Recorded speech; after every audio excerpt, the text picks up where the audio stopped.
Well, it's true. This man was an incredible politician. He was a brilliant agricultural economist, but he single-handedly promoted democracy in a way that was compatible with many of the people in the Kuomintang.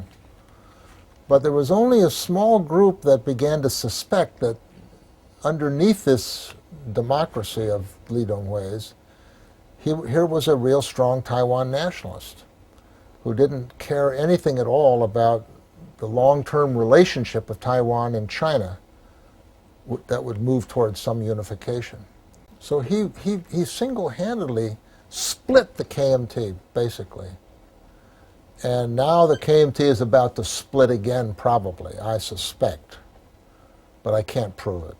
People blame the KMT for being very, very corrupt, like you said, from 1996, that time specifically, to 2000? Well, that's when I see the corruption in Taiwan really worsening, is after Lee Teng-Hui is elected. So I see him as part of the corruption, by the way. You see, what I'm not understanding is how can you look up to Lee Teng-Hui as this person? They like him because, okay, well, this guy took down the KMT, but they blame the KMT for the corruption. Yeah. While he was president and chairman of the KMT. That I'm not understanding. Well, this to me doesn't make sense either. I think it's a I think they're in self-denial. They can't admit that maybe Lee Teng-Hui was part of the corruption himself. He was, I mean, there's a lot of evidence that he was taking money on the kickbacks from the sale of U.S. weapons systems to Taiwan, and that the huge amounts of money that were paid to the United States or paid to France for the Mirages and so forth, a good chunk of that somehow found its way into Lee Teng-Hui's pockets. Also, there was a security apparatus heavily funded by the government. Tremendous amount of money went to that intelligence gathering security apparatus. And again, there are all kinds of rumors to the effect that Lee Teng-Hui had a pipeline to that. So that when he left government in the year 2000, he left government as a very wealthy man. And people on the green side do not criticize him for that. Well, I think many of them probably don't believe that that was possible of this man. If they do, they just look the other way, and they see his triumphs, and they ignore these other things that of which there a lot of evidence points in his direction. So they just choose to blame the KMT, but not him. People compartmentalize their feelings and their thinking. They can do that. When Lien Zhan and his vice president candidate lost in 2000, Lee Teng-Hui was singled out as having manipulated that defeat. And many angry old-time KMT activists went to party headquarters, and for more than a week to 10 days they campaigned out there and demonstrated. And there were advertisements floated by individuals calling for his resignation. And the power built up in the KMT that he just had to resign. There was no recourse. So he resigned and left political life. And he had health problems. But once he had resigned and Lien Zhan had then taken over the chair, and he carried out a number of reforms which, looked at in hindsight now, don't seem to be tremendously helpful to the party, is now in a situation where he probably will have to step down too, and there will be some new leadership, either a troika or a single person will come in there and try to redefine what the KMT stands for. But meanwhile, the public perception is that at least among the Green Camp Alliance people, is that the KMT is still a corrupt party, exploits the people, and good riddance to people to poor losers. So there's no love lost between these two parties right now. They both accuse each other of all kinds of things, and it reflects this terrible division in Taiwan society which, as you said, has spilled over into overseas Chinese communities. As far as the corruption in from 96 to 2000, how much can you blame that on Lee Teng-Hui, or how much can you blame that on just the party in general? Like, do you feel that he is directly responsible for it, but like, could you generalize it to the entire party, or could you say that the party is being led by a leader who, like how responsible is the leader for what the party was doing in general, or do you think they're just like that, or? Well, in the Jiang Jingguo period, there was an aura of power and charisma with Jiang Jingguo. He was greatly respected, even particularly among ordinary Taiwanese people. Jiang Jingguo was, and he watched his officials very carefully in the party to make sure they were not cuddling up with business people and on the take, so to speak. But those habits of running the KMT in a very autocratic way completely ended when Lee Teng-Hui took over. In 88 or 96? Yeah, when Lee Teng-Hui took over, for the next 2 years, Lee Teng-Hui just humbled himself. He humbled himself to the military, to the party, old loyalists who were still in the party, people like Hao Batsun and others, Li Huan, and he just kept a low profile and tried to do a good job. Meanwhile, he kind of massaged the process of constitutional reform along. He first had to get the old Kuomintang Hui people to resign and leave. Then they were able to elect a new assembly, and that National Assembly then began to change the rules of the Constitution. And what they did is that they kept the old Constitution, but they cut out some tiao, and then over here they added some tiao. So they added out here, they got now about 20 extra tiao that have greatly changed the character of the Constitution. But it's still, in the eyes of many, it's still not revised enough. And so now they're trying to have a process in which hopefully they can just get rid of that Constitution and establish a new Constitution. But whether they can do that or not, given the legal formalities, remains to be seen. And the president may have to end up going through the referendum process to get a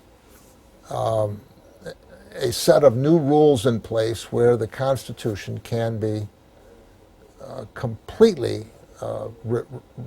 revised and a new one basically made. But I don't know. I mean, what is going to happen on that? Whether they will continue this process of adding new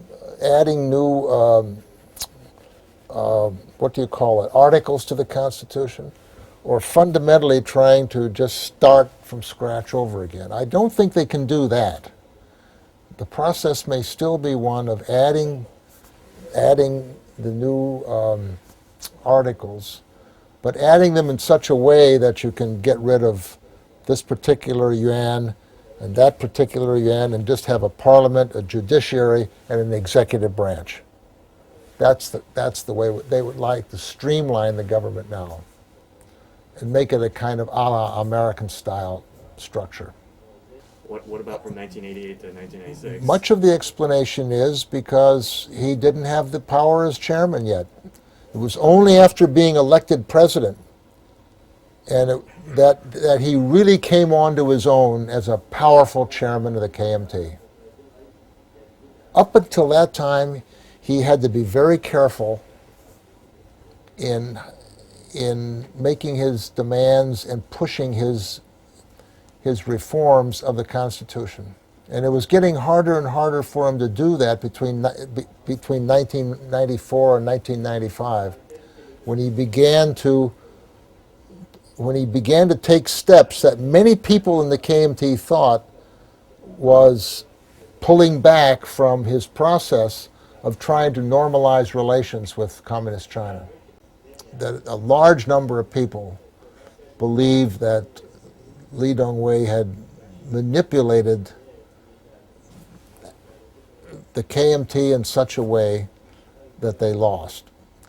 One charge, for example, is that he refused to allow Sung Chu-yu and Lian Zhan to run as a team. He insisted that Vincent Siew is his English name. He was vice president, as a vice president candidate with Lian Zhan. That was the ticket that Lee Teng-Hui would only approve, and he had the clout as the party chairman to do that. He insisted on those two. He insisted on those people, and he said no to Sung Chu-yu. And he and Sung were great buddies back in 1988 and 1989. Sung was one of his strong defenders and promoters. They were very close in the first few years when Lee Teng-Hui was chairman. They were extremely close. But when it came time for the 2000 election, Lee Teng-Hui put his foot down and says, no, the ticket's going to be Vincent Siew and Lian Zhan. And so Sung Chu-yu angrily quit and set up his own party, and they both lost. They split the ticket. Let's face it, when he downsized the Taiwan provincial government, he kicked Sung out of that. He never consulted Sung at all that he was going to get rid of the Taiwan provincial government. He never brought Sung into that political process of doing that. He did it behind Sung's back. And it was very clear to Sung then what the message was. And then finally, when he and Lian indicated that they would like to run together, and Lee Teng-Hui still opposed it, then Sung had no choice but to go off on his own. Now there, Lian Zhan made a big mistake. He probably should have gone with Sung, and they should have run together and taken back the KMT, but that did not take place. So Lian Zhan could have. Are you saying that he could have still ran with Sung? Like, I think he could have if he had the political will to do so. But I suspect he didn't want to leave the KMT because he had been a member there all his life. oh, you mean join the PFP? Yes. Well, at that time, the PFP had not been created. And it would not be created until Sung definitely broke with the KMT and left the party. Would it have been possible for the KMT and the PFP to run together in 2000 like they did in 2000? No, because Sung and his other supporters were just furious with Lee, and they weren't very happy with Lian either. And that's why it took them, between the year 2000 and 2004, it took several years before Lian and Sung could even talk with each other and patch up their wounds of that election and work together in a close alliance. Many people even predicted that they couldn't do that, but they did. Except they still lost. So anyway, I think the blue camp blundered badly, and I think they let the fact that they had been ahead in the polls for so long gave them a kind of exaggerated confidence that they were going to win. I think they let their guard down at the very end. They didn't fully campaign as they should. They forgot to be. They were focused on a person who really is out to destroy them. I mean, this green camp wants to see the KMT simply shattered, fragmented, and never again an opposition party. They have a historical contempt and hatred of the KMT. They will give it no credit for having brought democracy to Taiwan from the autocratic period of the 50s and 60s. This green camp is filled with an enormous amount of hatred toward the KMT. And in no way do they want to see that party survive. They want to see its assets eliminated so that it has no economic power to ever compete in votes again. I mean, elections again. A two-party system is needed for a democracy? I do. I believe that at least two parties are needed. Okay. And if the KMT cannot get its act together after the election of next December, it could very well fragment and disappear from history. I don't think it will, but I mean, it's not impossible. It's not good for Taiwan democracy. And the tremendous mistrust of this current government, the strong feelings of passion on both sides of the aisle are hurting Taiwan democracy. But maybe the Taiwan people can work it out. Maybe they can get through this tough patch. Maybe they can come around and heal and embrace each other and realize that they're all Taiwanese in the same boat, and that the boat is being threatened by that big power across the Taiwan Strait. And they've got to get their act together somehow to figure out how to deal with it. But this election has left a big wound, and it'll take some time to heal. That's just my observations.